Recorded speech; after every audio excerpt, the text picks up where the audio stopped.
Bonjour à tous.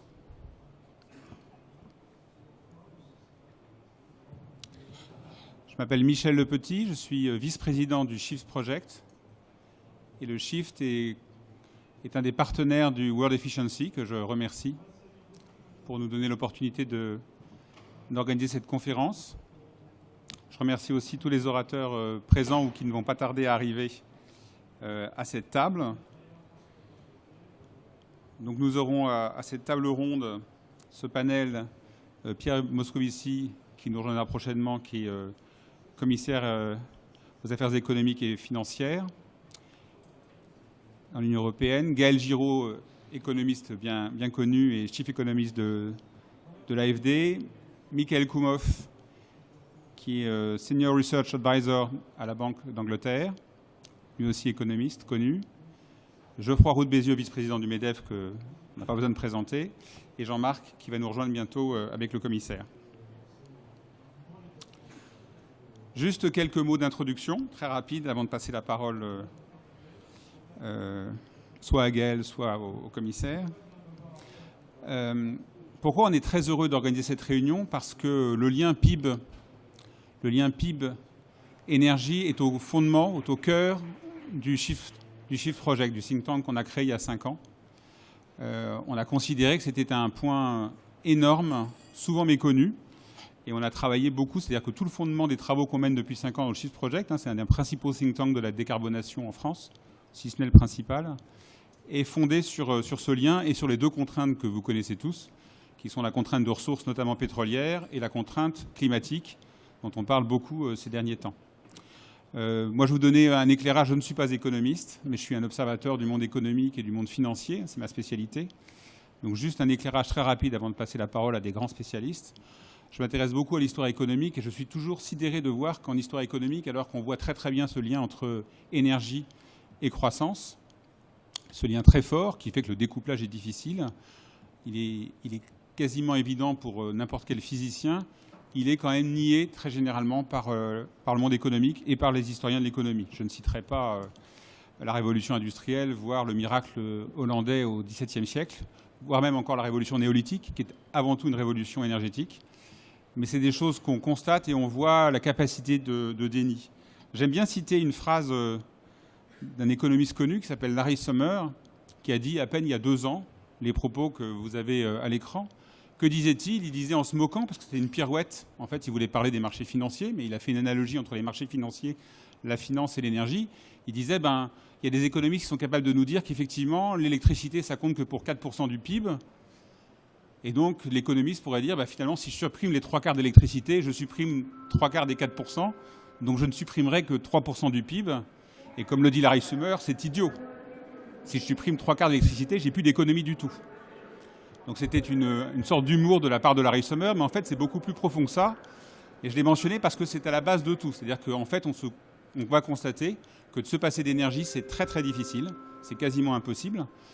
Et pour rebondir d'ailleurs sur ce lien énergie, électricité et croissance, ayez en tête un pays comme l'Afrique du Sud, qui est actuellement en proie à des affres terribles de développement, parce que son système électrique est complètement en rupture.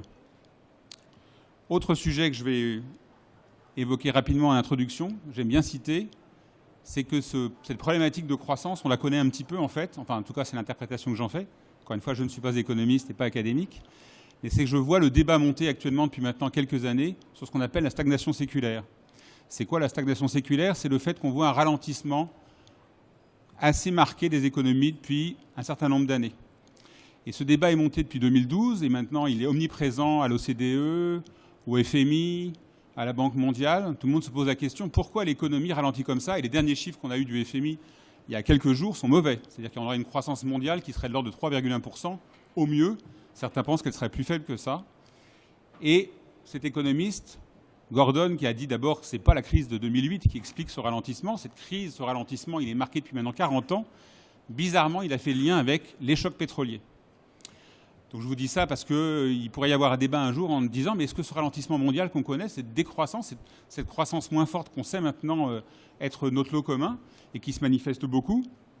Alors la manifestation qu'on en voit, c'est, je l'ai mis sur cette courbe parce que j'aime bien, c'est par exemple la baisse des taux d'intérêt. On a Comme le dit le chef économiste de la Banque d'Angleterre, on n'a jamais eu des taux d'intérêt aussi bas depuis, lui dit 5000 ans, moi je dis 1000 ans. Voilà, je suis moins. Mais les taux sont historiquement bas. Comment se fait-il qu'on ait une économie aussi, je dirais, peu tonique? Donc sur ce graphique, je vous ai mis cette espèce de ciseau depuis maintenant les années 80. Une économie qui bizarrement ralentit, en tout cas qui va moins vite. Et puis je vous ai mis quand même en bleu, vous avez le taux de CO2 dans l'atmosphère qui, lui, ne cesse de monter. C'est-à-dire que même avec une économie qui ralentit et qui ne ralentit pas volontairement, on constate une émission de CO2 qui ne s'interrompt pas, comme vous le savez, et qui est donc notre grand défi. Alors pourquoi j'ai mis ce graphique? Parce qu'en fait, il met le point sur deux aspects. Dans le débat mondial qu'on a aujourd'hui, que je vois poindre partout, c'est deux débats qui ne se parlent pas trop. Vous avez un débat effectivement sur le CO2, et il y a encore beaucoup de conférences, on vous parle du climat comme si l'économie à côté n'existait pas, et ça me semble totalement absurde, et en tout cas impossible de ne pas considérer la situation économique mondiale qui est très marquée par ce ralentissement. Et puis vous avez ce deuxième débat sur le ralentissement économique mondial où on ne parle jamais du climat, ou quasiment jamais. Donc au Shift, on est là aussi un petit peu pour faire ce pont, cette jonction sur ces deux sujets qui sont essentiels à l'avenir de l'humanité, et en tout cas à notre avenir de nous et nos enfants, et qui vont être illustrés par le débat qu'on va avoir maintenant. Comment décarboner cette économie? Est-ce qu'on peut avoir une économie qui produise moins de carbone et qui fasse qu'on infléchisse effectivement cette courbe de CO2? Est-ce que c'est possible? Est-ce que c'est difficile? On sait tous que c'est difficile, car si c'était facile, sachant que depuis les années 80, on sait très très bien, en tout cas depuis les années 90, on sait très très bien qu'il faut arrêter d'émettre du CO2. Si c'était si facile, on l'aurait fait depuis longtemps. Donc je propose de passer la parole très rapidement maintenant à Gaël, qui va nous présenter les fondements du sujet, qui va nous exposer ce qu'on dit du point de vue académique sur cette question. Merci Gaël.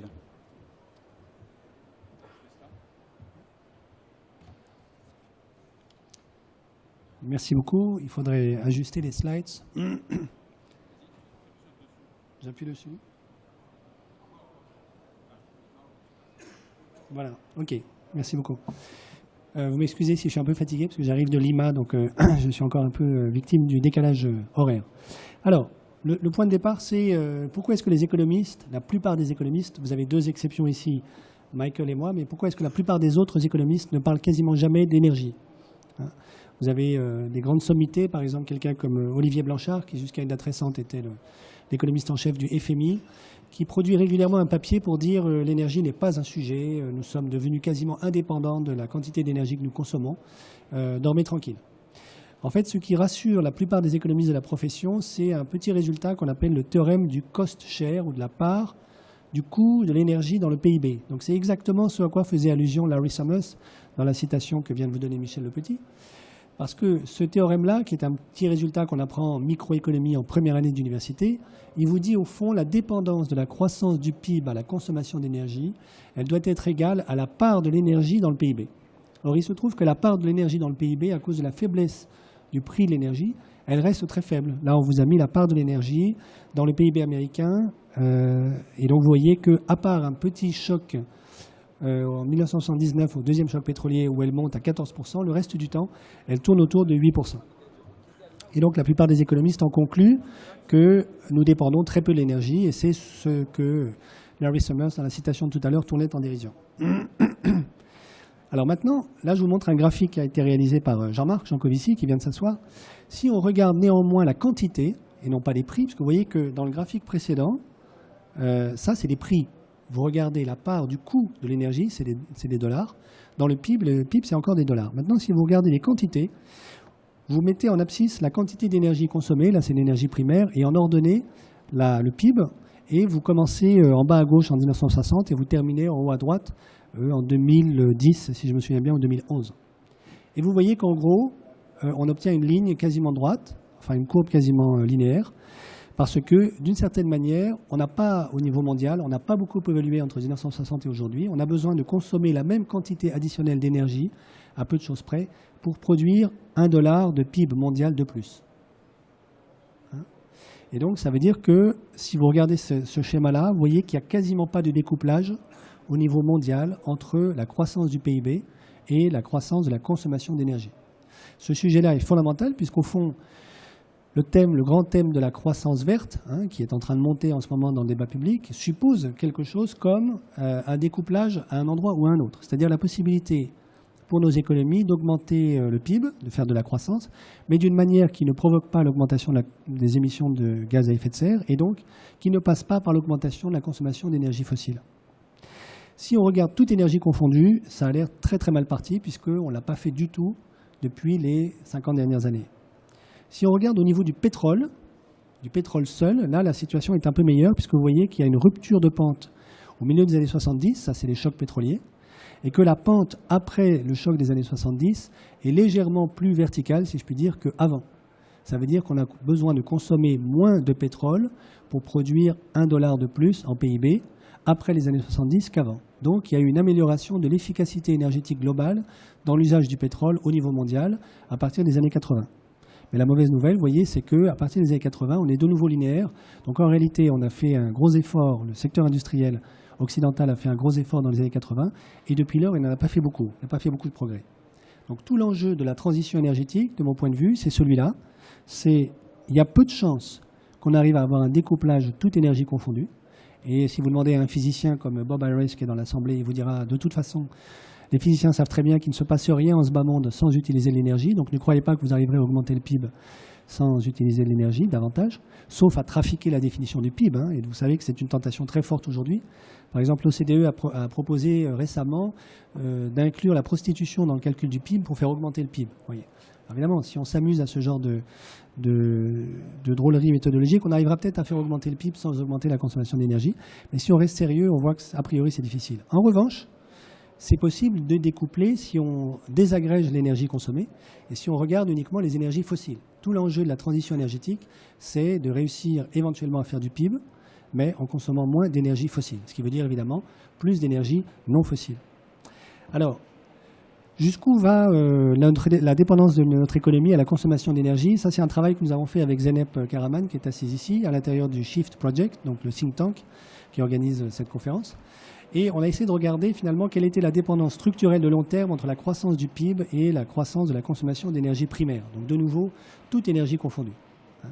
Et ce qu'on a obtenu, c'est ce que vous résume ce graphique-là. On a mis en abscisse la consommation d'énergie et en ordonnée la croissance du PIB pour une trentaine de pays sur une quarantaine d'années. Et on obtient une pente qui est en gros de 60%. Ce qui veut dire que la dépendance de la croissance du PIB, je simplifie beaucoup, mais le message c'est celui-là, la dépendance de la croissance du PIB à la croissance de la consommation d'énergie primaire, ce n'est pas 4% comme le laisse entendre le théorème du cost share, que Larry Summers tournait en dérision dans la citation qu'on vous a donnée tout à l'heure, mais c'est 60%. Donc c'est considérable. Il se peut même que la consommation d'énergie soit le facteur principal qui rende possible la croissance du PIB. Et du coup, les économistes, quand ils entendent ça, ça leur éveille toute une série de questions qui sont ouvertes depuis une trentaine d'années, une quarantaine d'années aujourd'hui, puisque la plupart des grands modèles qu'utilisent les économistes, je pense par exemple au modèle de croissance de Solow, pour ceux qui connaissent, sont des modèles qui expliquent au mieux 40% de la croissance. Et sont des modèles dans lesquels il n'y a pas d'énergie. Donc il est fort possible, c'est une conjecture que j'énonce, que les 60% inexpliqués par le modèle de Solow, ce soit essentiellement de la consommation d'énergie, puisque l'énergie est absente de ces modèles et que nous trouvons avec Zeynep une dépendance, je simplifie, de 60% de la croissance du PIB à la croissance de la consommation d'énergie primaire. L'autre résultat que nous avons obtenu avec Zeynep, c'est un résultat de causalité. Puisqu'au fond, tant que je vous dis cela, vous pourriez dire, en fait, il n'y a rien de très nouveau dans ce que vous nous expliquez, parce que c'est vrai que pour augmenter le PIB, je vous donne une image, il faut ouvrir des usines. Pour faire tourner des usines, il faut l'électricité, et donc il faut augmenter la consommation d'énergie. Et dans ce récit-là, la causalité, elle va de la croissance du PIB vers la croissance de la consommation d'énergie. Et donc, dans ces conditions, on pourrait dire, c'est pas très étonnant que vous trouviez statistiquement que la croissance du PIB dépend très fortement de la croissance de l'énergie. Mais au fond, c'est pas une contrainte sur l'énergie ne nous contraindra pas forcément immédiatement dans la croissance du PIB. Ce que nous avons trouvé avec Zeynep, c'est le contraire, c'est qu'en réalité, sur la trentaine de pays que nous avons étudiés, sur les 40 années sur lesquelles nous avons étudié ces pays, la causalité va de la croissance de l'énergie consommée vers la croissance du PIB. C'est bien l'augmentation de la consommation d'énergie qui rend possible l'augmentation du PIB. Pourquoi est-ce que ceci va nous poser des problèmes à nous économistes et du coup est un défi considérable pour l'ensemble de la planète, mais aussi pour la communauté des économistes? C'est parce que nous sommes tellement habitués, nous économistes, à raisonner avec des prix que nous avons beaucoup de mal à raisonner avec des quantités, ce que j'ai fait jusqu'à présent. Si on regarde les prix, on constate que les prix de l'énergie, et là je vous ai mis le prix du pétrole, ne sont pas du tout des prix d'équilibre au spot du marché de l'énergie. Alors là, je vous ai mis en rouge, c'est le prix du Brent, hein, qui est un des indices du prix du pétrole. Et en bleu, vous avez l'état du marché spot du Brent, c'est-à-dire si vous avez des barres bleues vers le haut, ça veut dire qu'il y a un surplus. Et si vous avez des barres vers le bas, ça veut dire qu'il y a un déficit. Hein, c'est-à-dire que la demande est supérieure à l'offre. Bon. Et on n'observe pas du tout que le prix s'ajuste de manière à équilibrer l'offre et la demande sur le marché du Brent. Pas du tout. Donc, ça veut dire que le prix du pétrole n'est pas le prix d'équilibre de l'offre et de la demande sur le marché spot du pétrole. Alors, les spécialistes du marché du pétrole le savent très bien. Ce n'est pas une découverte pour eux. Mais pour les économistes, c'est très embêtant parce que ça veut dire que le prix du pétrole n'est pas un prix du type de ceux que les économistes sont habitués à analyser, puisque ce n'est pas un prix d'équilibre sur un marché. C'est un prix qui dépend de toute une série de considérations, mais pas d'abord et prioritairement l'égalité de l'offre et de la demande sur le marché spot du pétrole. Et puis, dernier graphe, une autre relation très étonnante, c'est le lien entre le prix du baril et le cours du dollar. Donc là, en fait, je vous ai mis en vert le prix du baril et en bleu l'inverse du cours du dollar. Donc quand ça monte, ça veut dire que le dollar baisse. Et ce qu'on observe, c'est que, alors là, par contre, il y a une corrélation très très forte. À chaque fois que le dollar baisse, le prix du baril augmente et réciproquement. Et donc là aussi, ça pose une question fondamentale puisque nous autres économistes, nous sommes habitués à penser au taux de change, par exemple dollar-euro, en termes de prix du dollar contre l'euro qui permet d'équilibrer l'offre et la demande de dollars versus euros sur le marché d'échange. Mais vous voyez que s'il y a une telle corrélation entre le prix du pétrole, qui n'est pas un prix d'équilibre, et le taux de change dollar contre un panier de devises, qui devrait être un prix d'équilibre, ce dernier n'est pas non plus un prix d'équilibre de l'offre et de la demande sur le marché d'échange. Et là, vous voyez qu'à travers ces deux exemples-là, très très simples, on pourrait dire deux des piliers fondamentaux sur lesquels est construite l'économie contemporaine s'effondrent. Les prix les plus importants sur notre planète, à savoir le cours du dollar et le prix du pétrole, ne sont pas des prix d'équilibre des marchés sur lesquels ils s'établissent. Ça veut dire qu'il y a un chantier énorme à réouvrir pour les économistes pour étudier les raisons fondamentales de ces variations, qui ne sont pas des variations liées à l'équilibre. Et c'est ce chantier que le Shift, avec les personnes qui sont ici, essaye d'ouvrir aujourd'hui. Voilà, merci beaucoup.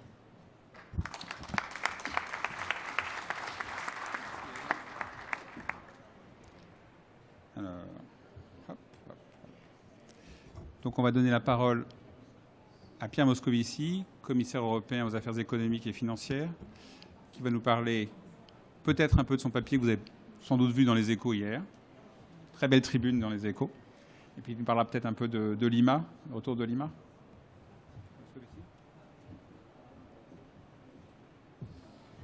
Bien, mesdames et messieurs, d'abord, pardon de mon retard, qui ne s'explique pas par le fait que j'arrive de Lima, que ce n'est pas tout à fait direct comme trajet. Une invitation que j'ai acceptée avec plaisir et participation à cette table ronde qui m'honore, parce que nous sommes dans un sujet qui, évidemment, est d'une importance majeure. 2015 doit être et sera, j'en suis sûr, une année charnière pour le climat. En décembre, ici à Paris, nous allons prendre, je dis bien nous allons prendre, parce que je suis convaincu pour ma part du succès de la COP21, des décisions qui engageront une planète entière, la nôtre, les citoyens qu'elle portera demain, les conditions environnementales et sociales dans lesquelles ceux-ci vivront. Et l'enjeu, on le dit historique, c'est vrai, je crois qu'il s'agit bien d'écrire le destin des générations futures, et ceci bien au-delà de nos frontières. Je reviens de Lima, je n'y étais pas seul, et je fais une petite parenthèse ici pour dire que du point de vue du changement climatique, les choses se sont plutôt bien déroulées. Il y a eu une réunion ministérielle importante consacrée au financement de la lutte contre le réchauffement climatique, qui sera, on le sent bien, une des clés pour juger du succès de la COP21. Très grand succès, simple succès, petit succès. Et de ce point de vue-là, incontestablement, cette réunion ministérielle a permis d'engranger des avancées et de montrer que nous étions sur la voie de la réalisation de l'objectif de 100 milliards d'ici à 2020 et que l'Union européenne était elle-même fortement contributrice à cela. Je suis persuadé pour ma part que l'Union européenne a plutôt une belle histoire à raconter pour ce qui concerne son propre rôle, et c'est ce à quoi je travaille avec les autres membres de la Commission. Si j'ai écrit cette tribune, je ne l'ai pas écrit seul, c'est avec Miguel Arias Cañete et avec Neven Mimica. Chacun, nous travaillons dans notre domaine parce que, en effet, le financement est une clé. Aujourd'hui, je peux dire qu'il y a une dynamique unique qui est à l'œuvre et qui doit trouver son point d'aboutissement dans les prochaines semaines. Il y a de vraies déclarations d'intention maintenant qui sont fortes, qui sont claires, au plus haut niveau politique. Il faut maintenant les concrétiser dans les dernières lignes droites de ces négociations. C'est une responsabilité importante et collective. Et je donnerai un point de vue complémentaire de celui que vous venez d'entendre, qui est celui d'un responsable politique, certes au niveau européen, mais pleinement politique. Comment décarboner le PIB ? Je pense qu'en réalité, c'est une responsabilité qui est collective. Plus exactement, je pense que c'est une direction claire, donnée par la puissance publique, couplée à un effort d'investissement bien orienté par le secteur privé, qui va nous permettre de remplir cet objectif. Un mot sur l'Europe. Je parlais plutôt d'un récit important des Européens en la matière. L'Europe a déjà démontré que décarboner le PIB et augmenter le PIB est des objectifs compatibles, voire complémentaires. Entre 1990 et 2012, les émissions de CO2 de l'Union européenne ont chuté de 19%, alors que notre PIB a augmenté de 45%. Ça prouve que protection du climat et croissance économique peuvent aller de pair, contrairement à certaines thèses qu'on entendait dans les années 70, 80, qu'on peut entendre encore d'ailleurs aujourd'hui. C'est donc possible de mettre en œuvre des politiques publiques qui soutiennent à la fois la croissance du PIB et une action ambitieuse contre le changement climatique. Et l'Union a, ces dernières années, poursuivi simultanément ces deux objectifs de front, tout en restant, il faut le noter, le premier exportateur mondial de biens industrialisés. Je ne fais pas non plus pour ma part d'opposition entre industrie et lutte contre le changement climatique. Nous pouvons être fiers, comme Européens, de notre performance antérieure en faveur d'une économie décarbonée. L'Union a été pionnière en matière de politique de lutte contre le changement climatique. Souvenons-nous des marchés du carbone. Elle est aussi le plus grand pourvoyeur mondial en matière de financement climatique international, avec 9,5 milliards d'euros octroyés en 2013. Quant au budget de l'Union européenne, et je l'ai rappelé à Lima, il va plus que doubler les subventions pour l'action climatique dans les pays en développement d'ici 2020 à 2 milliards d'euros par an, ce qui, sur la période qui nous sépare de 2020, représente, en partant de 2014, 14 milliards d'euros, de 2015, 14 milliards d'euros. Surtout, au cours de la dernière décennie, nous avons construit une base industrielle très forte pour les technologies bas carbone. 4,3 millions de personnes travaillent déjà dans les industries vertes. C'est un chiffre qui a continué et qui va continuer à croître, même durant la crise économique et financière qui a frappé l'Europe. Beaucoup s'interrogent aujourd'hui, j'en suis bien conscient, sur la place de l'Europe dans la chaîne de valeur mondiale. Des doutes persistent sur le dynamisme du continent, mais quand on pense à ces doutes, précisément, la réalité que je viens d'indiquer est à garder à l'esprit. Voilà pour le passé, mais il faut aller plus loin pour décarboner le PIB. C'est pourquoi l'Union et les États membres ont décidé d'approfondir leurs efforts, en particulier au travers du paquet énergie-climat 2030. Vous savez qu'en octobre, les leaders européens se sont mis d'accord pour viser 3 grands objectifs à l'horizon 2030. 1. Réduire les émissions de gaz à effet de serre dans l'Union européenne d'au moins 40% d'ici 2030 par rapport au niveau de 90.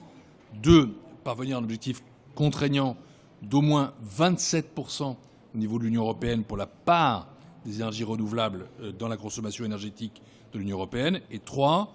Parvenir à une cible indicative d'au moins 27% pour améliorer l'efficacité énergétique, à revoir d'ici 2020, avec en ligne de mire une cible de 30%. La cible de 40% que j'indiquais sur le premier objectif sera atteinte grâce aux efforts collectifs des États membres. Elle est bien sûr ambitieuse, mais c'est à ce prix que l'Europe pourra continuer son chemin vers une économie bas carbone à l'horizon 2050, avec en ligne son engagement de contenir le réchauffement climatique mondial à 2 degrés centigrades maximum. Je fais d'ailleurs ici une parenthèse. Je disais qu'un des critères de réussite de la conférence de Paris, de la COP21, c'est le financement. L'autre, c'est bien sûr de s'en tenir le plus près possible, dirais-je, de cet objectif de 2 degrés. Atteindre cet objectif, ça va demander un effort important d'investissement, mais surtout une réallocation de ces investissements. Et là encore, le rôle de la puissance publique que j'évoquais au début, c'est d'envoyer un signal très clair pour que cette mutation ait lieu. Un mot sur les évaluations, sur la quantité d'investissement nécessaire pour accomplir cette mutation. Ces évaluations varient. À titre indicatif, l'IEA a calculé que pour rester sous la cible des 2 degrés, les investissements annuels en technologie bas carbone et en efficacité énergétique ont besoin de doubler depuis leur niveau de 2013 à 390 milliards d'euros pour atteindre près de 790 milliards d'euros d'ici 2020 et doivent être multipliés par 6 d'ici 2030. Donc, quand on parle d'investissement, et l'Europe est très attachée à l'investissement, vous savez que nous avons lancé ce qu'on appelle le plan Juncker en la matière, et dont l'efficacité énergétique est une des cibles prioritaires, on voit que les besoins sont absolument considérables. Mais au-delà de ces quantités qui sont énormes, c'est peut-être moins encore le volume des investissements nécessaires qui doit attirer l'attention que leur réorientation. Les investissements dans les énergies fossiles devront se réduire, ceux dans les énergies renouvelables devront au contraire, c'est le corollaire, pleinement se déployer. Et ces investissements doivent avoir lieu, et il est clair que si nous le voulons, le financement public seul ne suffira pas à relever le défi qui est d'une ampleur absolument énorme. Pour à la fois réorienter et libérer ces investissements privés qui viendront décarboner le PIB, il y a un prérequis évident à mon sens. Il faut un environnement politique porteur, c'est-à-dire un cadre prévisible et de long terme. Nous avons besoin de fournir de la certitude aux investisseurs. Nous avons besoin d'envoyer, je le répète, des signaux clairs de volonté politique qui justifient que le secteur privé relaye cette volonté. Pour le dire simplement, j'ai utilisé une formule approximative, mais enfin bon, assumons-la. La certitude, en l'occurrence, c'est de l'argent. Stabilité, prévisibilité, continuité, c'est précisément le message que veut porter le paquet énergie-climat 2030, qui donne aux investisseurs un signal très fort que leurs investissements auront une valeur au-delà de l'horizon 2020.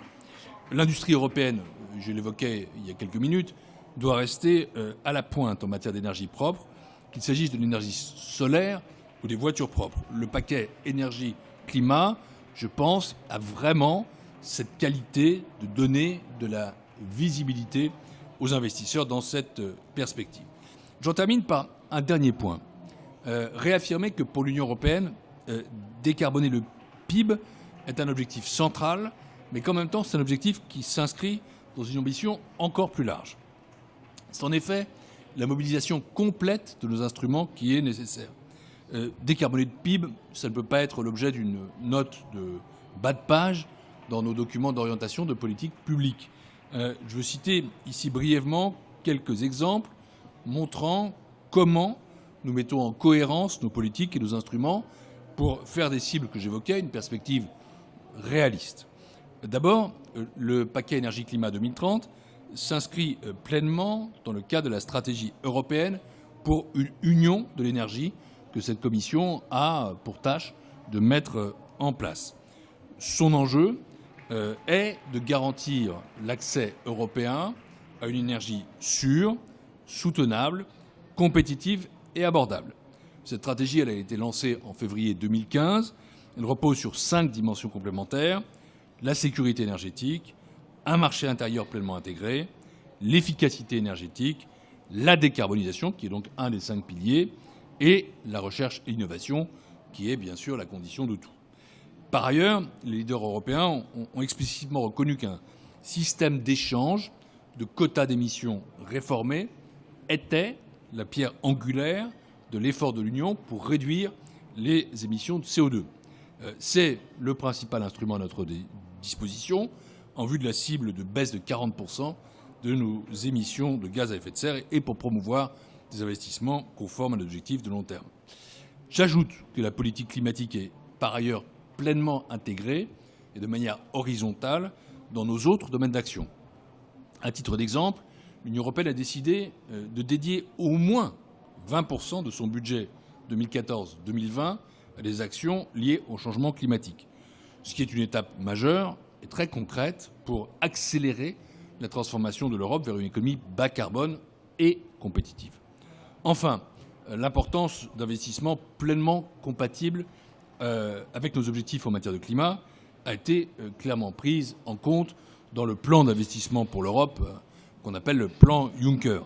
C'est un plan qui met l'accent sur les infrastructures, sur l'efficacité énergétique, sur les énergies renouvelables, identifiées comme priorité essentielle pour les investissements. Et là encore, il faut à la fois penser investissement public et investissement privé.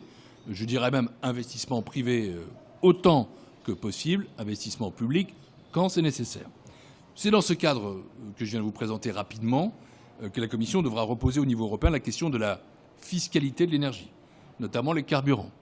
Je suis commissaire aux affaires économiques, financières, fiscales et douanières. Je travaille sur ces sujets avec mes collègues. Comment vous dire à la fois la nécessité de le faire et la complexité d'y parvenir? Nécessité parce qu'aujourd'hui, les fiscalités nationales favorisent très largement les énergies fossiles au détriment des énergies renouvelables. Complexité parce que toute matière fiscale dans l'Union européenne est une matière vraiment explosive, complexe à manier et qui requiert à la fois à la base une volonté politique forte et à l'arrivée l'unanimité des États membres. La Commission a retiré sa proposition de directive visant à corriger ce non-sens économique du fait de l'opposition de beaucoup d'États membres. C'est le point de départ que je constate pour reprendre ce dossier décisif. Je veux vous dire que pour moi, dans le cadre de ce mandat de commissaire à la fiscalité qui est le mien, cette question reste posée et je pense qu'il faudra en discuter très politiquement, notamment après la COP21, tout en étant conscient qu'il y aura beaucoup d'obstacles, beaucoup de blocages psychologiques à lever. Voilà, mesdames et messieurs, pardon d'avoir été un peu long, mais je voulais vous dire que décarboner le PIB peut être plus qu'un slogan bien trouvé. C'est un horizon partagé. Ça peut être demain une réalité. Et c'est la raison pour laquelle j'ai tant de plaisir à être parmi vous. Merci.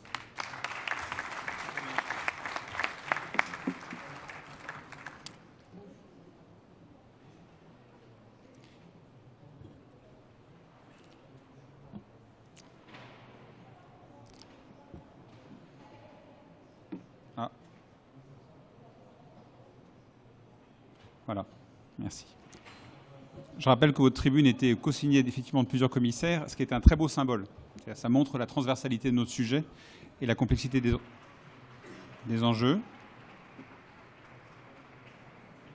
Donc, je vais passer la parole maintenant à Michael Koumhoff, qui est Senior Research Advisor économiste à la Banque d'Angleterre, qui était précédemment économiste au FMI, et comme l'a dit Gaël, qui est un des économistes qui a pointé du doigt la problématique du lien entre croissance et énergie, et qui a été un des premiers, enfin, selon moi, un des premiers économistes à mettre en exergue cette problématique grave devant laquelle on était, de ce lien extrêmement fort et des conséquences qu'il y aurait si ce lien perdurait, notamment en termes de problématiques de ressources pétrolières. Donc, Michael, the floor is yours.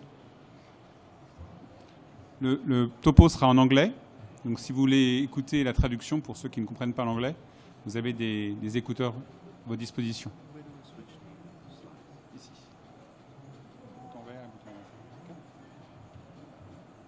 Thank you, Michel, for the opportunity to present my work here.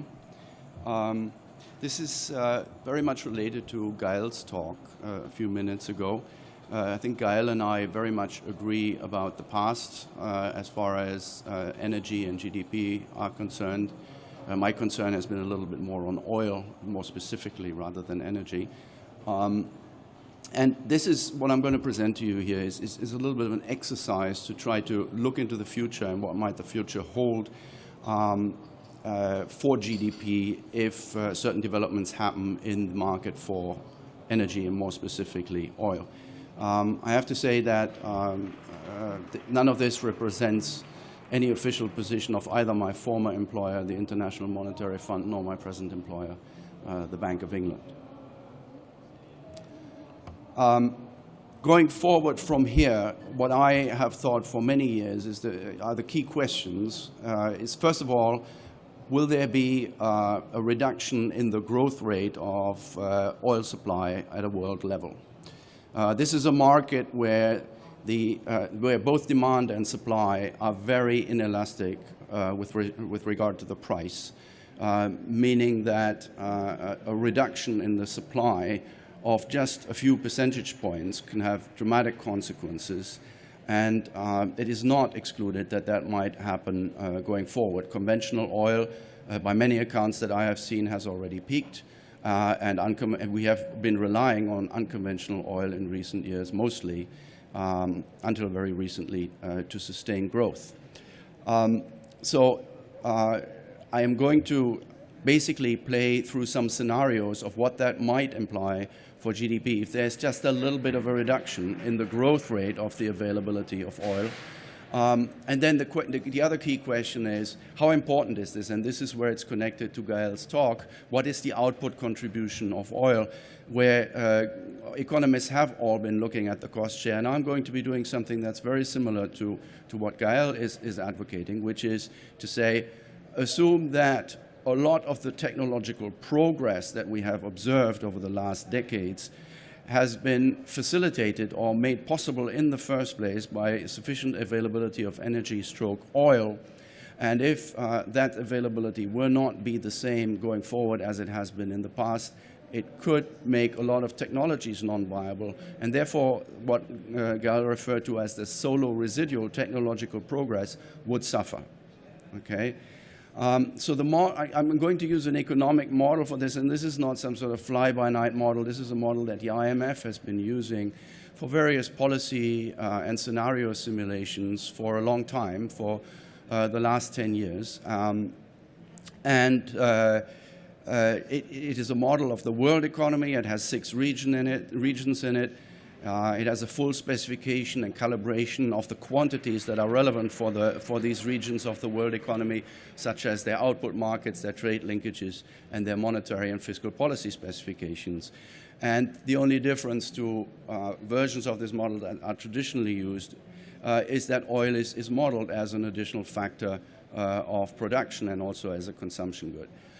And I will not talk about how we think of oil demand and supply, because it's all about that. The economic consequences depend on what oil demand and oil supply look like.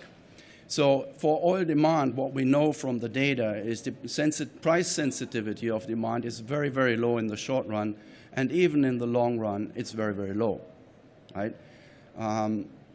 So even if the price rises a lot, demand needs to keep, I mean, there's so much demand that is almost insensitive to the price, not quite. And then there's the cost share of oil in production, 2 to 5%, and the output contribution of oil is also assumed to be 2 to 5% as per the cost share theorem that we heard about 20 minutes ago. That's in the baseline. Later I will vary that assumption. As far as oil production is concerned, I model this as an exhaustible resource. So it's a fixed annual flow that comes to us out of the earth. If prices change, there is a sensitivity to price, but as on the demand side, we know from the data that the sensitivity to price is fairly low, especially in the short run, but again, even in the long run. Let me skip over the rest of this slide. So I'm going to present basically 3 scenarios. The baseline, and basically what we're going to see in this baseline, where I'm assuming the usual economics assumption, cost share theorem, etc., and we're assuming a modest reduction in oil output growth of 1% per annum relative to trend. The trend between roughly 1985 and 2005 has been 1.8% growth per annum. So this would be a reduction to 0.8% growth per annum. It's still not a world where there is no more oil. It's just a world where the growth rate is a little bit lower. Okay? And so here is, from this IMF model, there's some simulations from this, and this is all these lines show 20 years after a shock hits. And and they're cumulative and they're deviations from trend. And what we observe is that there is a relatively modest effect of GDP. Over 20 years, a reduction relative to trend of 4 to 8%, depending on the region of the world economy. That's about 1/4 of a percentage point of growth per annum, not very dramatic. The oil price effects, however, would be quite dramatic. Over the first decade following this, there would be a doubling of the oil price, of the real oil price. Okay, so that's the baseline. Then alternative scenarios, and then I'm already ready to conclude. I'm assuming a higher contribution of oil to output, i.e. I am contradicting the cost share theorem. Specifically, I am assuming that oil facilitates technology and a relative lack of oil, of course not a complete lack of oil, a relative lack of oil makes technological improvements more difficult to obtain.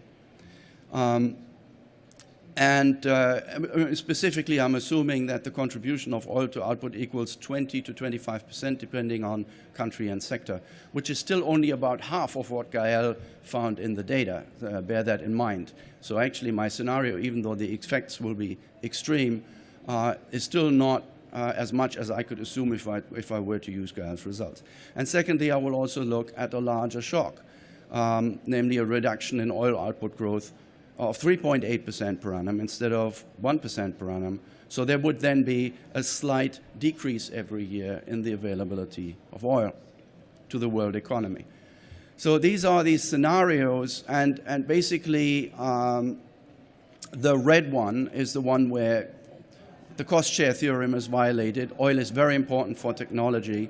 And the blue one is the one that we looked at, the baseline. And basically, the oil price effects are twice as large under this scenario.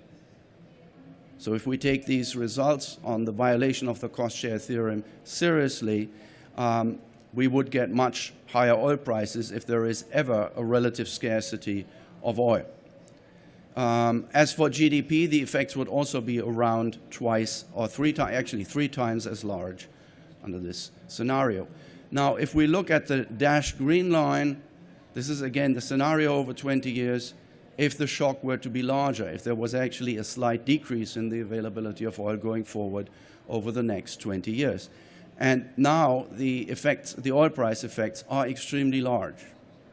They're in fact so large that I'm not even going to mention the number. And this is a conventional model. Okay? It just assumes low elasticity, meaning low response of demand and supply to price. As far as GDP is concerned, the effects of this would also be appreciably larger, something on the order of 3/4 of a percentage point to 1 percentage point loss of growth every year going forward, year after year. So the cumulative effect would be significant.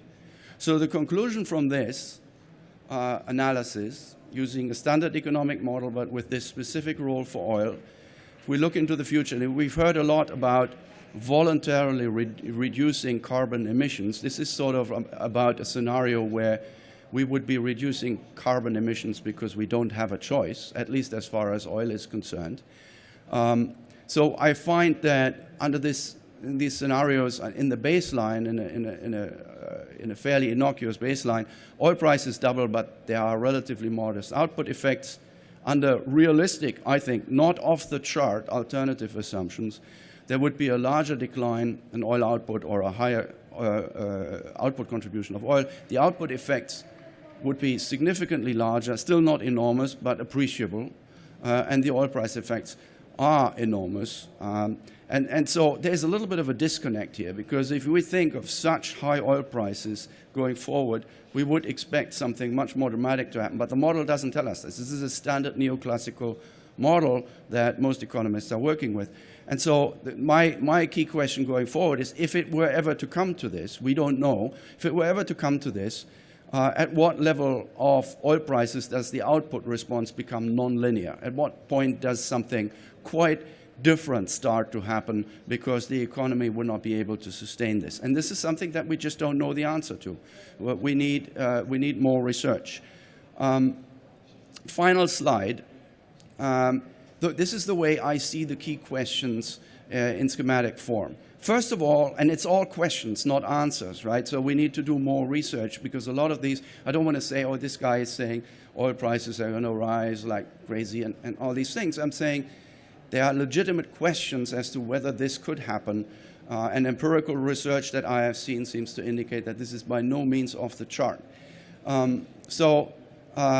First of all, are energy shortages coming? If not, no problem, of course. If yes, the next question is, what will be the GDP effects? Will they be large? If not, again, we don't have that much to worry about. If yes, then we start to have problems. So it's a question that we need more research on. But then there's an additional question that I think is very important, is will bottlenecks matter with individual resources like oil? Because going forward, it looks pretty much like things like gas and coal will not face a very immediate shortage. There's debate about that too, but that's much more remote. Whereas oil could be, we don't know, but it could be more imminent. We know that conventional oil has already basically plateaued, and we know that we have been almost entirely depending on shale and unconventional oil. So if these bottlenecks matter in addition, then there is not just a difficulty replacing energy in order to produce the same amount of GDP, but there would also be a difficulty replacing oil with other forms of energy going forward. And if that's a problem, we have an additional problem, and the whole problematic gets a little bit bigger. Again, I'm emphasizing, I'm only posing questions here, but I emphasize also that these are very legitimate questions. Thank you very much.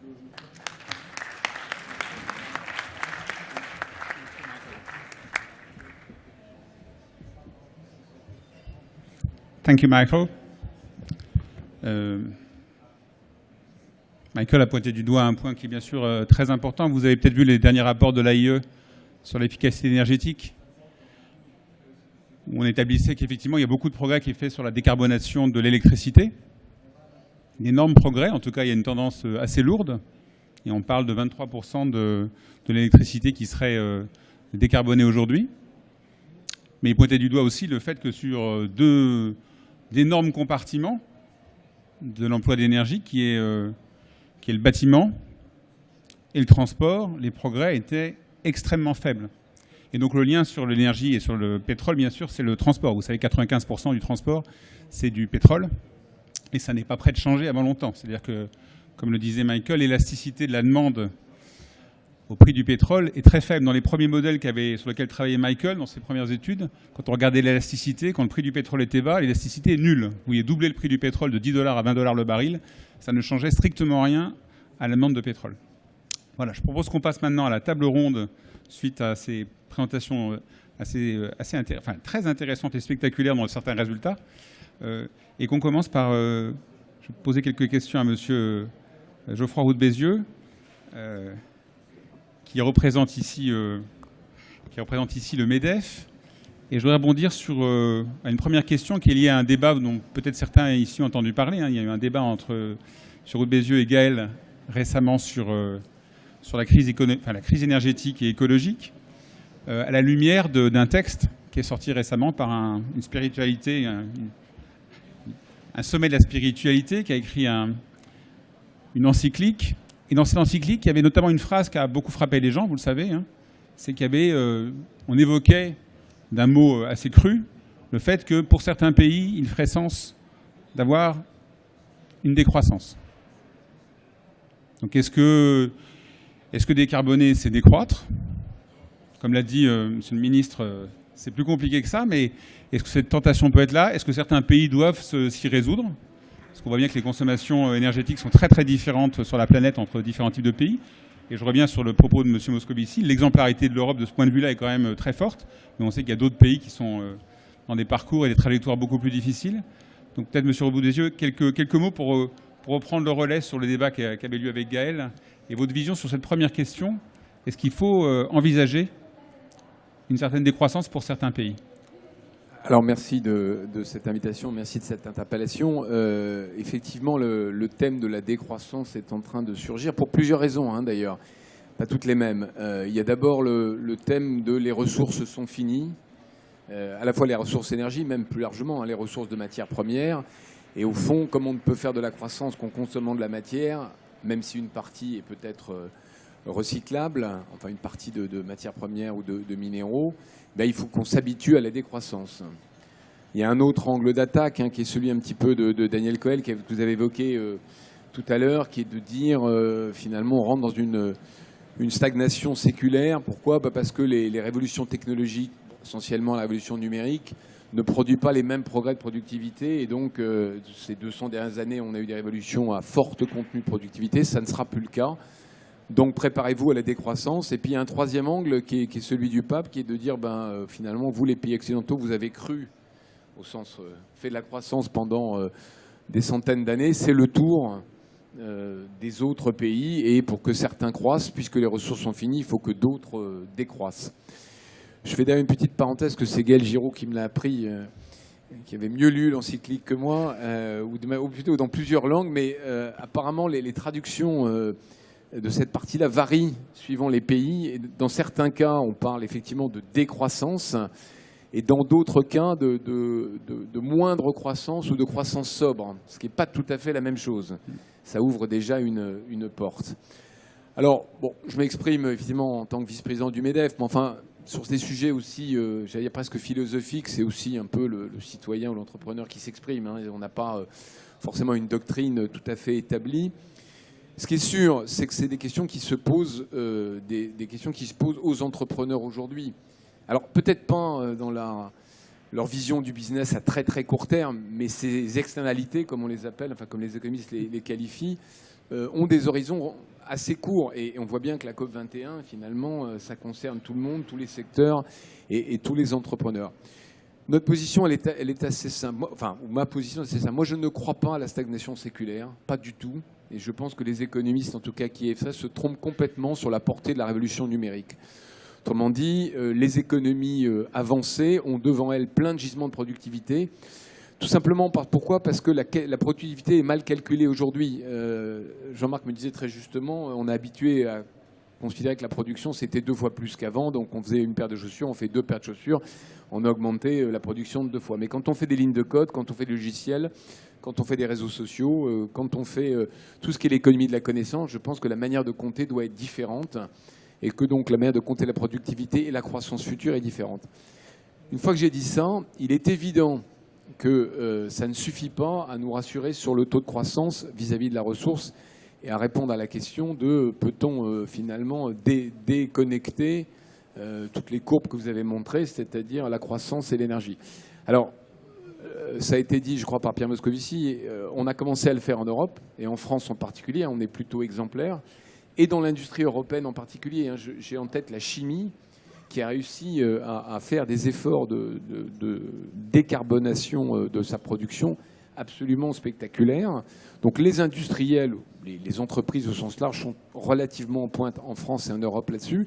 Mais évidemment, ce n'est pas suffisant et en tout cas, ce n'est pas à la hauteur de la fin des ressources et en particulier des ressources d'énergie qui nous attendent. Donc il y a beaucoup d'efforts. Alors moi, je crois que la technologie et les entreprises trouveront les solutions.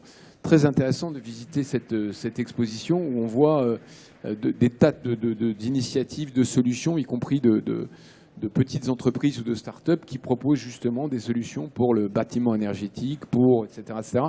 Jean-Marc me parlait de la route solaire que j'ai découvert, je n'ai pas encore été voir, où plutôt que de mettre du goudron ou du bitume, on met un système qui permet de produire de l'énergie quand on roule dessus. On est au début de ce qu'on peut imaginer pour décarboner le PIB et continuer à croître plus sobrement, de façon à ce que l'Europe, les pays occidentaux puissent croître et en même temps que les pays émergents, pour répondre à l'encyclique, puissent aussi avoir leur part de croissance. Alors, juste une question pour vous et puis après pour Jean-Marc, la même question. On a une loi en France une loi qui vient de passer qui vise à revoir les indicateurs, qui est un vieux débat. Hein. Est-ce que le PIB est un bon indicateur ?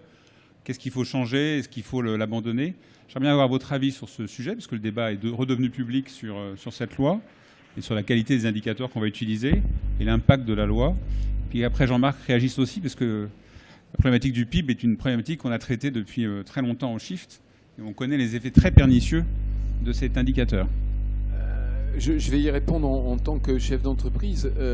Nous, on est déjà soumis, ou soumis volontairement, en tout cas, on regarde déjà d'autres indicateurs que l'équivalent du PIB pour une entreprise. La RSE, au fond, c'est un peu l'équivalent de les indicateurs de progrès que la loi propose. Alors, on peut en débattre, on peut donner de l'importance, mais c'est clair qu'aujourd'hui, la plupart des entreprises mondiales, en tout cas des grandes entreprises, font attention à leurs résultats, à leur EBITDA, à leurs dividendes, à leur cours de bourse, mais aussi aux externalités qu'elles provoquent. Et je ne voudrais pas citer l'actualité, mais on voit que quand un grand constructeur automobile oublie j'allais dire, certains principes de gouvernance, la destruction de valeur est énorme. Et je pense que la tendance de fond, c'est que le rapport entre le résultat purement économique qu'on peut comparer au PIB d'un côté et les externalités de la RSE qu'on peut comparer aux autres indicateurs alternatifs du PIB qui sont proposés par la loi, le ratio entre les deux est plutôt en train de s'inverser. En tout cas, les résultats non économiques prennent plus d'importance et de plus en plus d'importance, en tout cas dans les économies occidentales et pour les entreprises occidentales. Jean-Marc.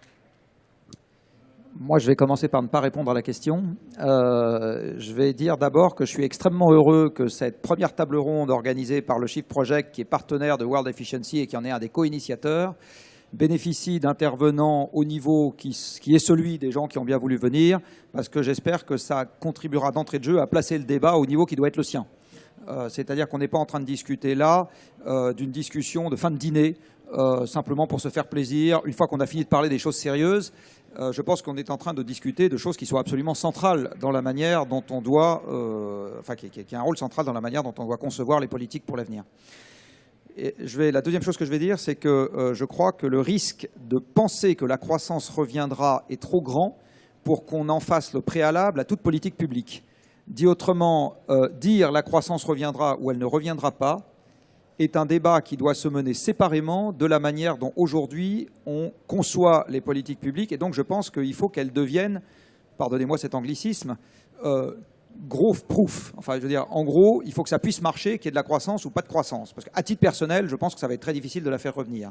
Mais ce n'est pas le sujet. Il faut avoir des raisons d'espérer quand on se lève le matin. Et donc ce qu'il faut, c'est que les projets n'en soient pas dépendants au premier ordre, de telle sorte que si elle n'est pas là, on ne sait vraiment plus quoi faire. C'est ça mon point de vue aujourd'hui. Après, en tant que petit statisticien amateur à mes heures, je pense que ça va être effectivement très difficile de retrouver la croissance structurelle du PIB dans un monde qui, aujourd'hui, commence à tomber sur des goulets d'étranglement sur l'énergie. Et je voudrais simplement rappeler deux choses concernant la zone OCDE. La zone OCDE, dans son ensemble, est passée par son maximum d'approvisionnement énergétique en 2006, États-Unis compris, même les États-Unis. Et depuis 2007, toutes les productions industrielles de tous les pays de l'OCDE sont à la baisse, exception faite des États-Unis grâce à leurs industries extractives. Mais sinon, toutes les productions industrielles de tous les pays de l'OCDE sont à la baisse. Et s'il y a un domaine dans lequel c'est compliqué de faire plus de production avec moins d'énergie, c'est bien l'industrie. Parce que pour faire 2 fois plus de voitures, c'est quand même assez compliqué d'y arriver si on n'a pas 2 fois plus d'énergie pour faire tourner les usines et pour extraire le minerai de fer des mines, etc. Donc la bonne question, en fait, pour moi, elle est double. C'est est-ce qu'on a besoin de cet indicateur PIB pour faire des politiques publiques qui se tiennent? Et là, il faut espérer que non. Et donc il faut que ce soit croissance neutre. Dit autrement, il y en a pas, ça marche quand même. Et à côté de ça, c'est quoi les projets qui permettent aux gens d'être contents quand même en se levant le matin, alors même que la croissance que je vais qualifier de matérielle, donc il s'agit bien des mètres carrés et des voitures, celle-là ne peut pas continuer indéfiniment parce que celle-là est consommatrice de ressources naturelles. Et quand on a un stock de départ qui est le nôtre, eh bien, ça ne peut pas être indéfini. Heureusement, malheureusement, j'en sais rien. Ça ne peut pas être indéfini. Merci. Je propose de passer la parole d'abord à Michael, puis après à Pierre Moscovici sur ces 2 questions. Yeah, my angle is a little bit different on this. I think GDP is, we're not going to get rid of GDP very quickly as a measure of output. It's very widespread, etc. It's very entrenched. But I think one thing that we need to be careful of is to not interpret what was originally a concept that was developed basically for accounting purposes as a realistic theory of production and how economies actually make stuff. This becomes very clear once you think about the role of energy as we've done here today so far. When you think of GDP as being produced by capital and labor, you're missing so much. So even if we keep GDP, even if we did that, we have to develop as economists better theories of what actually drives it. Pierre? Moi, je serais sur une problématique un tout petit peu différente, mais non pas que je ne sois pas un grand admirateur des encycliques, c'est pas de ça dont il s'agit, mais ni totalement dépourvu d'humanisme, je vous assure que non. Mais je disais que j'arrivais de Lima. Lima, c'était comme une réunion du ministre de l'économie et des finances, du monde de la finance, au sens large du terme, dont la problématique était certes la lutte contre le changement climatique, mais avant tout, tout de même, la question de la croissance de l'économie globale, des inégalités. Et je pense en effet que c'est un peu facile de se débarrasser du concept de PIB. On peut lui ajouter des choses, on peut le corriger, mais dans le court terme, c'est une référence assez robuste et qui a des implications politiques et humaines, pour le coup, qui sont tout à fait directes, à commencer par la capacité à générer de l'emploi dans les économies. Et donc, je serais tenté d'aborder un petit peu la formulation que vous avez eue sur l'idée que ce soit neutre. Je ne crois pas qu'il faille dire que ça doit être neutre. Ça doit marcher, en effet, qu'il y ait croissance ou pas. Mais on devrait plutôt viser des politiques qui sont compatibles avec la croissance. Autrement dit, qui marchent sans croissance, mais qui accompagnent la croissance, qui la permettent. Et les chiffres que j'ai donnés sur l'Union européenne depuis 1990 montrent bien qu'il n'y a pas de contradiction entre les deux. Et je souhaiterais que la démarche qui soit celle que nous soyons capables de privilégier politiquement, et je crois que c'est celle la plus pertinente aussi d'ailleurs pour faire que la société accompagne les mutations qui sont en cours, y compris dans les modes de production, c'est bien de dire que ce qui se fait là n'est pas hostile à la croissance. C'est pas seulement neutre, c'est quelque chose qui peut accompagner une croissance d'une composition, d'une nature différente, une mutation économique, mais créatrice d'emplois toujours, et de richesse. Gaël? Oui, pour aider. Ça va, vous m'entendez là? Oui, pour aider un tout petit peu le public dans ce débat, je voudrais rappeler qu'il y a 1 an et demi maintenant, il y a eu un comité d'experts pour le débat national sur la transition, à l'époque où Pierre Moscovici était ministre de l'économie et des finances, qui a travaillé sur la question de la transition énergétique en France et qui a essayé d'identifier une dizaine de scénarios de transition qui permettent d'obtenir un certain mix énergétique français à horizon 2035.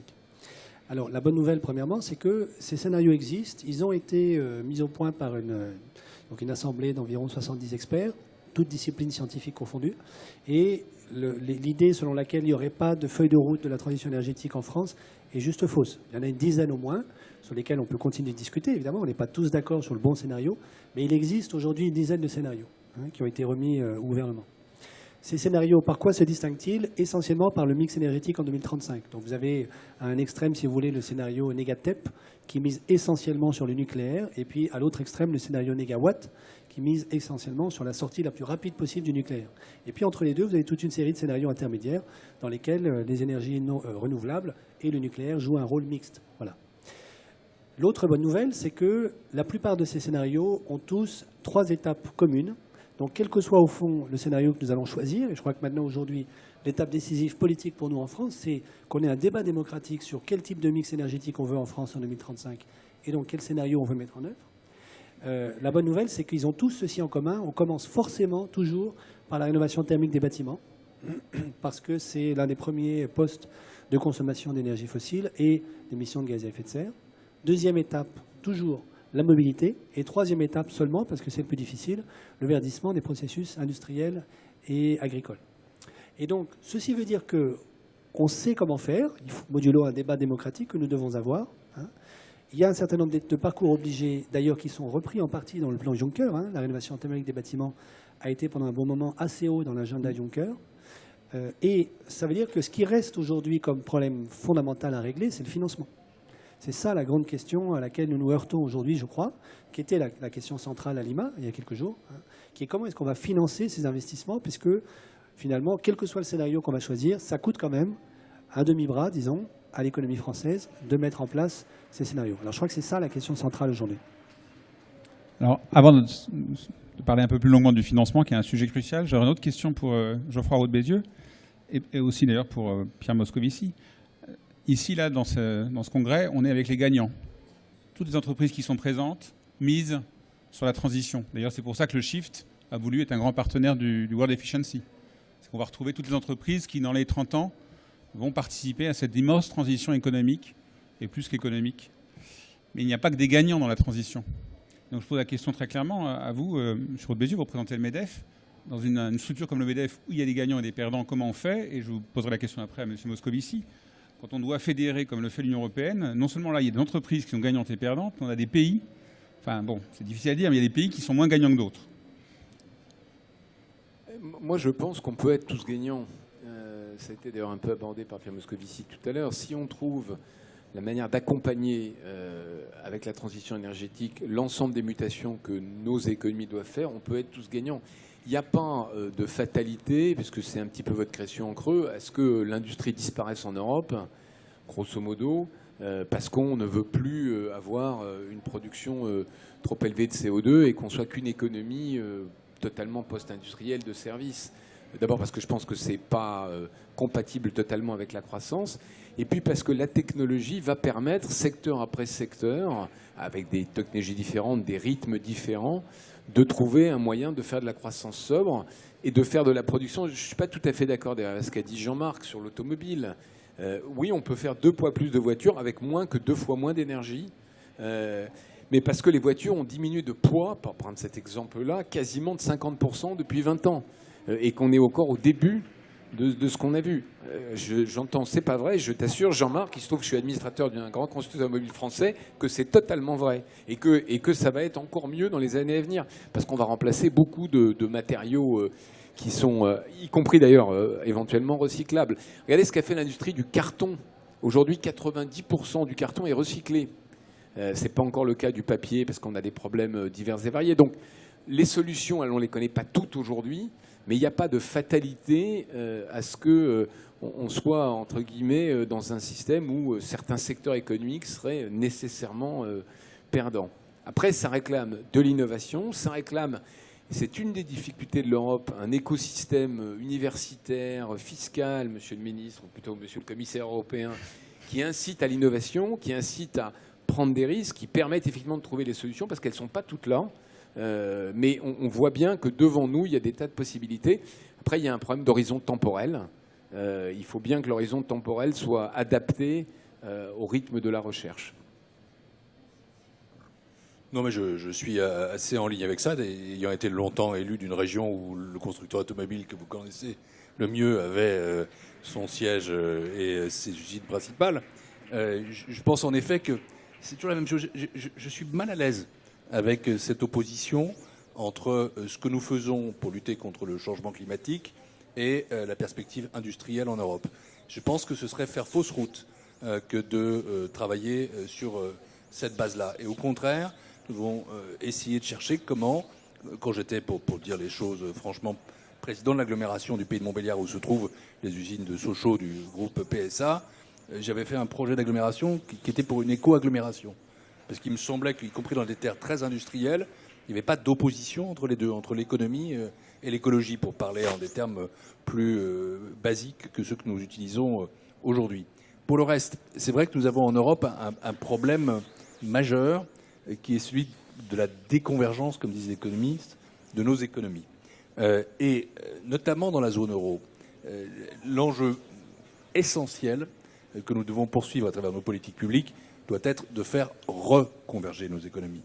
Alors, derrière ça s'ouvre toute une série de tiroirs, et pas seulement celui de la lutte contre le changement climatique, mais celui de la gouvernance de l'Union économique et monétaire, celui de l'utilisation du budget actuel de l'Union européenne, celui de la création d'un éventuel budget de la zone euro. Ce n'est pas le sujet que nous évoquons aujourd'hui. Je veux simplement peut-être prendre le problème par le biais du plan Juncker, pour dire que le plan Juncker, évidemment, doit être accessible à tous les pays, mais que ça ne peut fonctionner que sur la base de projets. Donc il ne s'agit pas de mener là une politique de redistribution, mais il s'agit bien d'encourager ce qui fonctionne. Et donc la dynamique de projet est essentielle. Et deuxièmement, que le plan Juncker est ouvert à toutes les catégories d'entreprises. Il représente 315 milliards d'euros. Sur ces 315 milliards d'euros, il y a 2 compartiments. Un compartiment de 240 milliards d'euros qui est consacrés aux projets d'une certaine importance et 75 milliards d'euros qui sont pour des projets, disons, PME, même si la définition de la PME à l'échelle européenne n'est pas exactement celle qu'on peut avoir en France, dans la mesure où nous souffrons dans ce pays, qui est tout de même le mien, d'une déficience de ce qu'on appelle le Mittelstand. Mais on doit être capable aussi de développer des projets à cette échelle. Et des projets qui concernent plusieurs cibles que vous connaissez. Il y a d'abord, en effet, tout ce qui est transition énergétique. Il y a tout ce qui est, disons, économie digitale. Il y a tout ce qui concerne les mobilités. Et ça prouve bien d'ailleurs qu'il n'y a pas d'opposition entre les deux, de ce point de vue-là. Mobilité de toute nature. Et puis il y a tout ce qui concerne l'enrichissement du capital humain, qui doit être au cœur d'un projet tourné tout de même vers l'idée de faire de l'Europe l'économie la plus compétitive, la plus innovante, la plus créative possible. N'utilisons peut-être plus les adjectifs de la stratégie de Lisbonne de 2000 qui n'a pas montré son brio, mais tout de même essayons de faire mieux. Et de ce point de vue-là, il y a un mot qui doit être utilisé, c'est le mot risque. Si le plan Juncker veut être un succès, et nous voulons qu'il soit un succès, il faut bien qu'il y ait un changement de culture, notamment de la Banque européenne d'investissement, qui soit un changement de culture qui se tourne vers le financement de projets plus risqués qu'hier. Et finalement, je dirais même au-delà de l'aspect quantitatif, c'est ça qui va primer pour moi. C'est la qualité des projets qui seront financés, la qualité des projets, y compris incorporant du risque. Juste une autre question quand même pour vous, Monsieur Moscovici. Pour reparler de l'Europe et des disparités, on a des pays qui sont très très carbonés, notamment dans leur électricité, qui sont historiquement dans cette situation-là et pour lesquels c'est très difficile. Donc, est-ce qu'il faut parler d'une solidarité extraordinaire pour faire en sorte que ces pays puissent se sortir du charbon, ce qui aura un vrai coût pour les autres pays?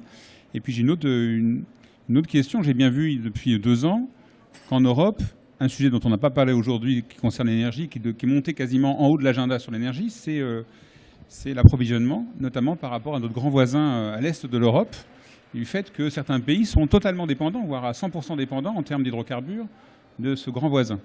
Et je le regrette parce que j'ai bien vu que parfois le débat sur la décarbonation et le changement climatique était relayé, peut-être à juste titre pour certains, à la seconde place par rapport à cette problématique d'indépendance ou de totale dépendance qu'on a de nos approvisionnements en hydrocarbures. Est-ce que vous pensez qu'on peut faire cohabiter tous ces sujets ? On peut le faire, mais je ne vais pas me risquer dans ces considérations géopolitiques ou trop sur le portefeuille, pour le coup, d'autres collègues qui connaissent cela mieux que moi et qui le traitent davantage. Je dirais simplement que s'agissant de l'évolution du mix énergétique, des consommations énergétiques, c'est là où la politique fiscale va et doit reprendre toute sa place. Et de ce point de vue-là, les propositions sont bienvenues. Une question pour Michael. Donc on parlait du lien entre croissance économique et énergie. On a des pays européens qui, depuis 7-8 ans, ont vu une vraie décroissance en PIB. Des pays à proximité de la France, et même un grand pays voisin comme l'Italie, a vu son PIB se contracter année après année. Et on a vu qu'effectivement, la consommation énergétique avait baissé. Donc on se rend compte que là, il n'y a pas de découplage. On a un couplage assez fort. Ces pays-là, le Portugal, la Grèce, l'Espagne, l'Italie, consomment moins d'énergie et émettent moins d'ailleurs de CO2. Mais on voit leur PIB se contracter. Qu'est-ce que ça évoque pour toi, économiste? Et est-ce que tes modèles pouvaient représenter ce type de comportement?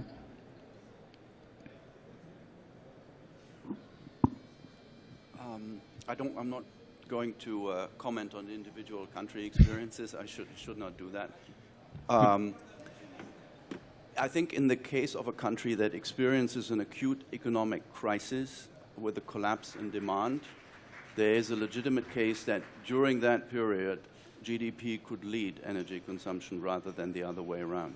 So that's a possibility that needs to be admitted, even if you think, like Gael does, that at a world level and in general, the causality is the other way around. I think in economies that collapse for demand reasons, I think the causality will be from GDP to energy. And I think it's important to look at the question of this causality at the world level. That's really where it is most important. So would you conclude that if we have a new growth in Italy and Spain, do you expect the consumption from fossil fuels to grow again in these countries? I should think so, yes. Gaël? Juste pour rebondir sur cette question des pays du sud de l'Europe, je dirais aussi qu'il y a un diagnostic macroéconomique à avoir qui me paraît fondamental pour notre problématique de transition énergétique, qui est celui qui concerne la déflation. Est-ce que le sud de l'Europe est entré aujourd'hui en déflation? Moi, ma réponse comme économiste est oui. Alors la déflation, je vous rappelle en 3 minutes, enfin 30 secondes ce que c'est. C'est une espèce de piège dans lequel on tombe lorsque vous avez une masse critique d'acteurs économiques, des ménages, des entreprises qui sont surendettés, ce qui est le cas de la majorité des pays d'Europe du Sud, et qui conçoivent que la priorité pour eux, c'est de se désendetter. Comme ils essaient de se désendetter, ça veut dire qu'ils vendent leurs actifs. Comme ils sont tous vendeurs d'actifs, le prix des actifs s'effondre. Et il est possible, et c'est ça la spirale perverse de la déflation, que la vitesse à laquelle le prix des actifs s'effondre est supérieure à la vitesse à laquelle chaque débiteur surendetté arrive à titre personnel à se désendetter. De sorte qu'au fur et à mesure que tout le monde essaye de se désendetter, les prix descendant plus vite que la vitesse à laquelle moi j'arrive à me désendetter, ma dette réelle, c'est-à-dire que le montant de ma dette divisé par le niveau des prix, augmente. Et donc, plus tout le monde essaie de se désendetter, plus tout le monde est endetté en termes réels. Et donc, c'est ça le phénomène pervers dans lequel l'Europe et les États-Unis sont tombés dans les années 30. Le Japon est tombé au milieu des années 90 et le sud de l'Europe est déjà tombé aujourd'hui. Une partie du nord de l'Europe pourrait tomber également, entraînée par le sud. Si nous devions tomber dans ce piège-là, et la BCE par exemple est très très attentive à cette menace aujourd'hui, alors ça deviendrait très très compliqué pour nous d'engager la transition énergétique. Pourquoi? Parce que engager la transition énergétique, quel que soit le scénario que nous allons choisir, ça suppose de lourds investissements, je crois qu'on l'a tous dit ici, à la fois des investissements privés et des investissements publics. Si nous sommes tous préoccupés de devoir nous désendetter en premier lieu, personne ne voudra investir. Et une fois que nous serons tombés dans la trappe de la déflation, ce sera très très compliqué de financer des investissements. Le Japon n'y arrive pas du tout aujourd'hui. Voilà. Donc là, il y a aussi un enjeu majeur, relativement à ce que tu as dit sur la contraction des PIB des pays d'Europe du Sud, qui est d'abord de sortir très vite de cette menace déflationniste pour pouvoir engager la transition énergétique. J'ai une question pour M. Roux de Bézieux et Moscovici. C'est tout le monde appelle de ses voeux un prix carbone. Donc on dit voilà, il nous faut un marché carbone pour qu'enfin on ait un signal qui fasse qu'on fasse cette fameuse transition si difficile à déclencher. Donc j'ai une double question. Qu'est-ce qu'on entend et quel type de prix carbone on veut? Parce que c'est dans le débat public, notamment depuis la déclaration des grands producteurs d'hydrocarbures européens qui se sont associés. Ils ont fait d'ailleurs sécession avec les producteurs américains pour dire nous, il nous faut un prix carbone. Et d'ailleurs, Pierre Moscovici a évoqué tout à l'heure les taxes. Souvent, il y a des taxes sur l'essence que vous connaissez, ou sur les produits pétroliers. Donc est-ce que ça suffit? Qu'est-ce qu'on veut vraiment et qu'est-ce qu'on en attend? Et puis, qu'est-ce qu'on attend de la puissance publique? Est-ce que ça suffit que la puissance publique crée cette confiance que vous appelez de vos voeux, monsieur le ministre? Et ça, c'est vrai qu'il faut de la confiance, de la visibilité. Et est-ce qu'il faut plus que la puissance publique? Est-ce qu'il faut, par exemple, alors vous l'avez dit par exemple avec le plan Juncker, dans le plan Juncker, il y a une partie quand même d'intervention publique. Est-ce qu'on veut d'autres mécanismes encore d'intervention publique pour déclencher, faciliter cette transition si difficile à enclencher? Oui. Je commence. Oui, on veut un prix carbone. Pourquoi est-ce qu'on veut un prix carbone? Parce que, et c'est un libéral qui vous le dit, la main invisible, c'est d'ailleurs amplement documenté dans la théorie économique, a une limite d'horizon.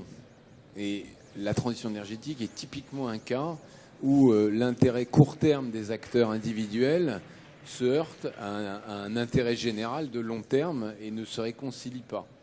Autrement dit, entre guillemets, polluer pour un acteur individuel, c'est-à-dire qu'il soit citoyen ou entrepreneur ou entreprise, collectivité, entreprise, n'a pas de conséquences court terme suffisamment négatives pour que ça change son comportement. Donc d'une manière générale, la fiscalité écologique, et encore une fois, je suis quelquefois à contre-emploi en disant ça, mais la fiscalité écologique, à condition qu'elle soit pensée dans un système fiscal global, et là, évidemment, les contextes européens et des différents pays, le poids des prélèvements doit être pris en compte, puisque il faut effectivement que ça s'inscrive dans une stabilité fiscale, et au cas particulier de la France, dans une baisse de la fiscalité, est une arme et un outil de la puissance publique intelligent pour accompagner la transition énergétique. Et l'autre élément qui était très important, et ça... c'est malheureusement pas une spécialité française, c'est la certitude. Ça a été très bien dit par Pierre Moscovici tout à l'heure. C'est-à-dire que sur des investissements de transition énergétique, on est sur des horizons très longs, en particulier dans l'industrie. Et donc on a besoin de savoir 5-10 ans à l'avance comment le ROI, enfin le retour sur investissement d'un projet d'amélioration énergétique d'un bâtiment, de changement d'un process de production dans telle industrie qui est moins consommateur de matière ou d'énergie, va être récompensé ou rétribué par la baisse d'émissions de CO2, elle-même pénalisée par un prix carbone. Donc les deux sont importants. Je pense qu'il y a une vraie politique publique à mettre en place à ce niveau-là, mais avec un horizon long et une prise en compte de l'ensemble des facteurs. Quand M. Roux de Bézieux n'est pas trop libéral, je suis d'accord avec lui. Ça va m'épargner des réponses trop longues. Mais je pense en effet que ce que vous venez de dire montre bien dans quelles conditions on peut et on doit reprendre le débat sur la fiscalité de l'énergie. Je disais tout à l'heure sa nécessité. Et la fixation de prix carbone va dans ce sens-là. Je disais aussi cette difficulté. Et cette difficulté, elle tient à deux paramètres. Le premier, c'est qu'en effet, nous ne devons pas raisonner la fiscalité croissante, car ça ne fonctionne pas. Dans une autre responsabilité, j'avais parlé un jour d'un ras-le-bol fiscal. C'est une phrase que je n'ai jamais regrettée, parce que je la crois juste. Et de temps en temps, voilà, il faut assumer et prendre son risque. Et la deuxième, s'agissant de l'Union européenne, c'est un problème de processus de décision. Et je dois vous dire que sur ce sujet-là, nous allons avoir besoin en quelque sorte d'aide extérieure, d'aide des milieux économiques, d'aide des milieux académiques, d'aide des conférences politiques internationales. Et si la COP21 pouvait délivrer un message là-dessus, ça serait utile. Pourquoi ? Parce qu'en matière fiscale, toute décision dans l'Union européenne suppose l'unanimité. Et l'unanimité dans des systèmes économiques qui ne sont pas convergents, ni par leur situation, ni par leur dynamique en la matière, est extraordinairement complexe. Mais je ne désespère pas pour autant que nous soyons capables de reprendre ce chantier dans les années qui viennent. Gaël, tu as parlé tout à l'heure du financement. Donc je rappelle le paradoxe incroyable. Jamais, depuis 1000 ans, les taux d'intérêt n'ont été aussi bas dans une grande partie du monde, en tout cas en Europe et en France. Jamais de très loin. Hein. Il faut voir le désarroi actuellement des investisseurs pour chercher des bons investissements. Donc on pourrait croire qu'effectivement, on a créé des liquidités par tombereau et qu'elles pourraient s'orienter vers notre sujet, parce que les montants sont vertigineux pour décarboner l'économie.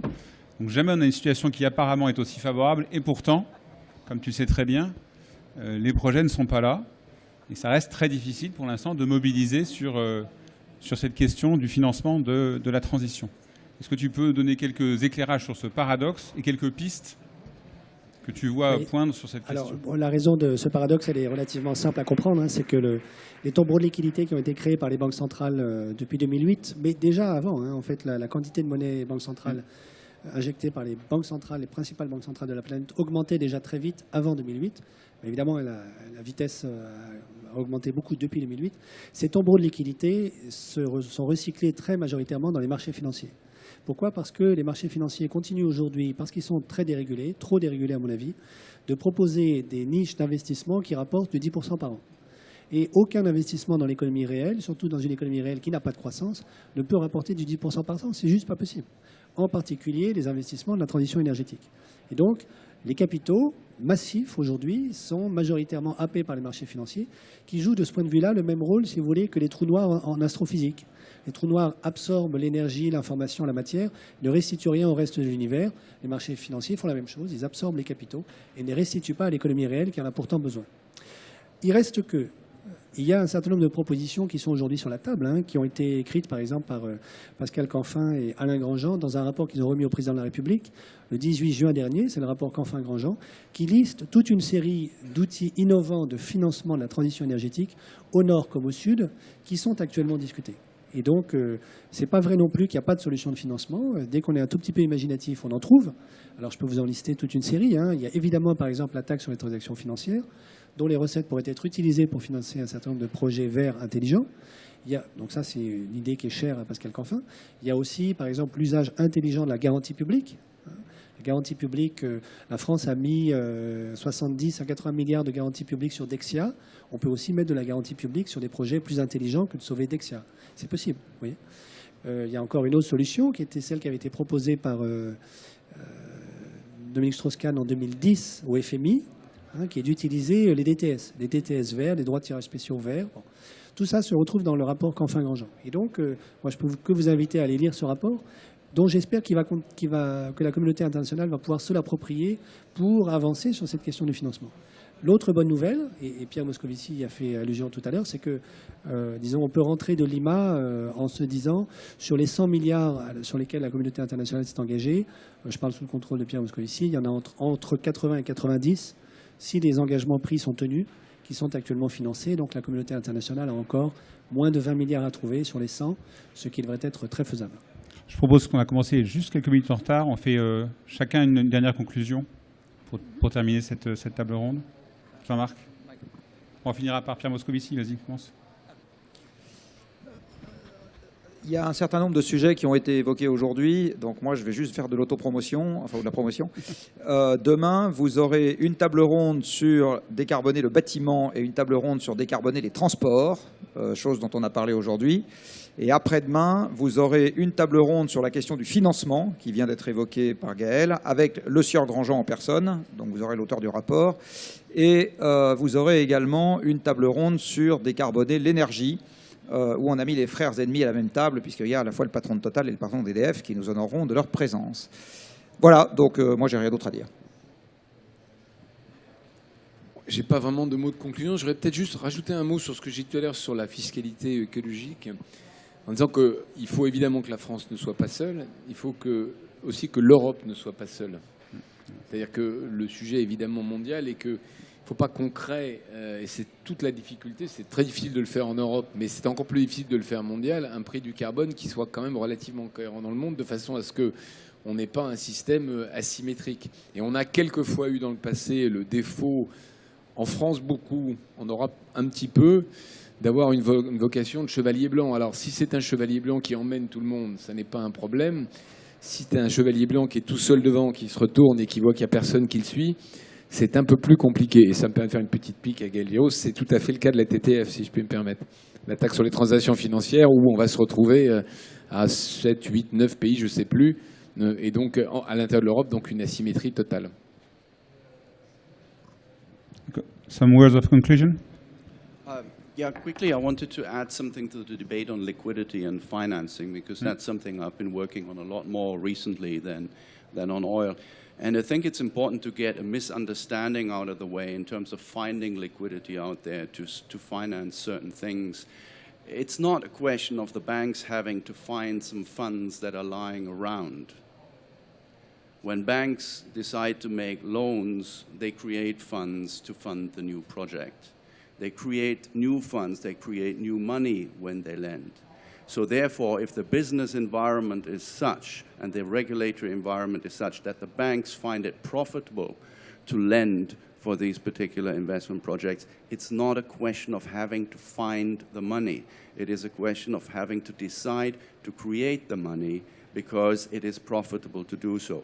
I think it's very important to make that distinction when you discuss these issues. Thank you. Oui, à mon tour, je voudrais terminer par le sujet du financement sur lequel j'avais d'ailleurs commencé. Je disais que la question de savoir si nous allons avoir un accord à la COP21 sur le financement est ce qui distinguera un simple succès d'un grand succès. Et de ce point de vue-là, je rejoins ce que disait Gaël Giraud, qui rejoignait ce que je disais, à savoir que Lima a délivré un message encourageant.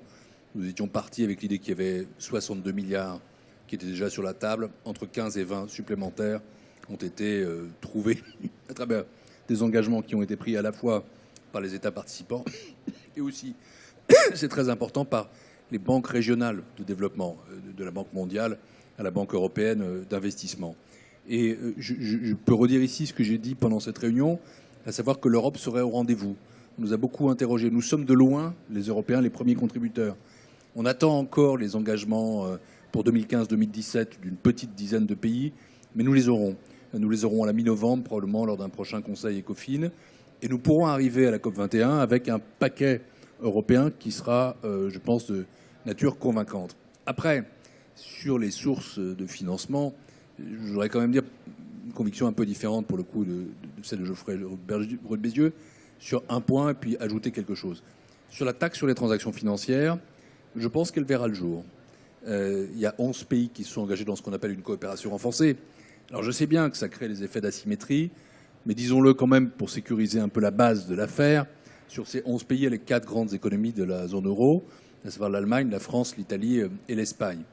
Ce sera une taxe qui n'aura peut-être pas l'ambition que souhaitait Pascal Canfin ou celle que certains projetaient initialement, compte tenu justement de cela et de la volonté de ne pas créer des distorsions qui donnent naissance à une taxe qui serait suffisamment absurde pour avoir un taux élevé et pour faire fuir la base taxable et au final n'avoir aucun rendement.